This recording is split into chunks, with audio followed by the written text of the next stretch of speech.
దేవుడు మీ శత్రువులను వెళ్ళగొట్టేశాడు. నువ్వు ఇక భయపడాల్సిన అవసరం లేదు. శత్రువులు అంటే కేవలం నేను భౌతిక సంబంధమైన వ్యక్తుల గురించి మాట్లాడడం లేదు.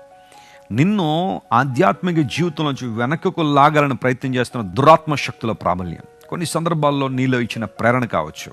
అపవాది శక్తులు, అపవాది కొన్నిసార్లు చాలా బలంగా పనిచేస్తూ దేవుని వాగ్దానాలు నమ్మకుండా, దేవుని యొక్క వాక్యాన్ని నమ్మకుండా మనల్ని వెనకకు లాగేస్తూ ఉంటారు. నువ్వు నమ్మొద్దు దేవుని వాక్యం, బైబిల్ చదవద్దు, ప్రార్థన చేయొద్దు అని అపవాది చాలాసార్లు మన హృదయాల్లో ఆ ఆలోచన పెడుతున్నప్పుడు వాటిని జయించగలగాలంటే మనం దేవుని సందికి రావాల్సిందే, ఆయన వైపు మనం చూడాల్సిందే. దేవుడు నీ శత్రువులను వెళ్ళగొడుతున్నాడు.